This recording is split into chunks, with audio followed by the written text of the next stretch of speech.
Hello everyone, it's Dr. Alan Rudolph. It is February 22nd, around noon. So we're bringing updates and some more information on a couple of different topics that people have approached me with. One of the most common questions people ask is, well, what causes my shoulder to hurt or my knee to hurt? And I don't remember having any type of trauma done to it. Why am I all of a sudden having these aches and pains? Let's take a look at that and kind of get an idea of what the potential reasons behind these instances are. And the better you can understand them, the better we can not only treat them, but in a lot of cases prevent them from happening. So think of it like this. Your body has over 206 bones in it, but it has over 650 muscles. That's a 3-to-1 ratio as far as muscles to bone. So which is going to have the biggest impact on what's going to keep your structure stable? It's the muscles, right? Muscles are dynamic. They're designed to absorb the forces that we place on our body every day. However, think of in terms of this. Let's say you have one end of the rope and I have the other end. You start twisting the rope one direction and I twist it the other way. Where does it get tight first? Well, not at the ends. It gets tight in the middle, right? Well, so that's what happens a lot of times with people where they start having injuries or pains.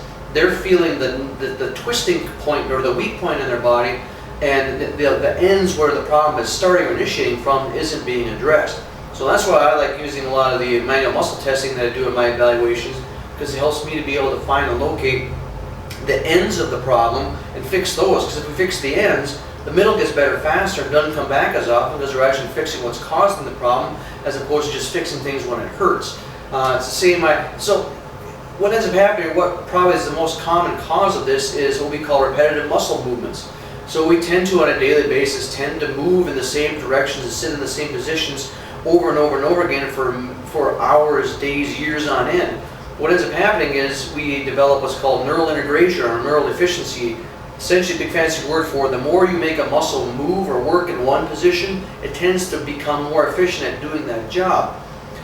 For instance, let's say you go to the gym and you lift 5 pounds with one arm and 10 pounds with the other arm.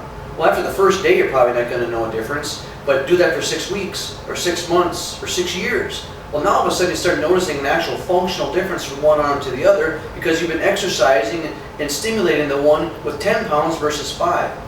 It's the same thing for any muscle. So we'll use it for instance here as checkout clerks at grocery stores. What do they do all day long? They reach over, they grab heavy things, they slide it across and put it down into a cart. And they do this over and over again. Well, the muscles that go in this direction work great.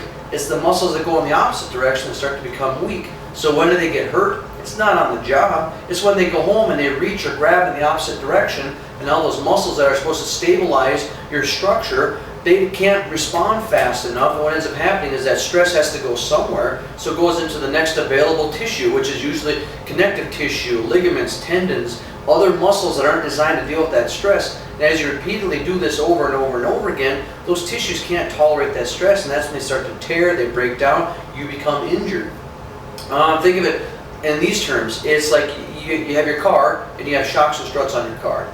Well, if you take the shock off of one tire, you can still drive the vehicle, but it's going to ride a lot rougher, it's going to pull one direction, it's going to take up more gas, it's going to be more issues with the vehicle, and it's going to wear out a lot quicker than if you put the shock back on and have everything running straight in a line. Your body is no different. After a while, these muscles are pulling in opposite directions, and one being stronger versus the other, and putting all the stress on the joint becomes injured. Our biggest shock absorber in our body is our spine. It's this big spring. If our muscles along our spine are working properly, well, the forces of your movements have to go somewhere. So what will happen is they gravitate out from the spine towards the next biggest joints. Well, those would be your shoulders, your hips, and your knees. And those joints, they can deal with that stress for a while, but over time they break down and become injured or damaged or broken. So, what are the most common joint replacement surgeries? Shoulders, hips, and knees. Why? Because people's spines aren't stable, and that force of their movement is being transferred out to those joints and they're becoming injured. Big repetitive movements, so office managers, HR people, business owners, here's where you need to listen. There are things that you can do to train your employees, to train yourself in order to counteract these most common positions we put our body in. And one of the most common is sitting. Right? We sit at a desk, work at a computer, so our shoulders are forward, our legs are bent. We're in this position a lot. Well, now we try and stand up and move in the opposite direction. Those muscles don't work as well. So I actually have on my YouTube channel, and that would be at Dynamic Health 01. Just go to YouTube, type Dynamic Health 01 in the search box. You can go to my channel, and right on there I have 2 stretches that are designed to help keep your shoulders back and keep your hips opened up so that they don't cause this continual contracting down, which ends up causing lots of issues with shoulders, hips, and knees. The one is called the door frame stretch. The other one is called the running man stretch. Check those out. If you have questions, you get back and get a hold of me. I'm more than happy to answer any questions you have. But those 2 stretches in and of themselves can work wonders to help people that have issues with shoulders and hips because of their jobs involving a lot of sitting. Office workers, truck drivers, any of those types of jobs, they tend to put lots of pressure and issues on on areas that, if trained properly, don't have to have that problem. For instance, a lot of people that sit have low back issues. Just to kind of tangent on this real quickly. Well, there's muscles in your hips that run from your hip through your pelvis and attach to your spine. If those muscles get tight, they pull your back forward. Well, then your back muscles start pulling the opposite direction to try and stabilize your spine. However, your back muscles aren't as strong as these muscles in your front.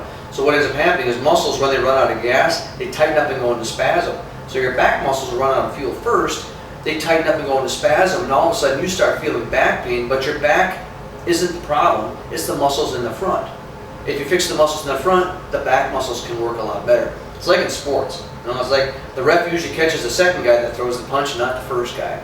Right? So here's where with the evaluations and things, with muscle testing that we can do, you can get a better understanding of which muscles are working great and which ones aren't, and then be able to do some very easy corrective types of therapies and exercises to counteract that, so your body's better balanced throughout the day and can deal with all the dynamic forces and stresses that we place on it. But the only way that you're injured is when your body can't absorb the dynamic force that's being placed into it.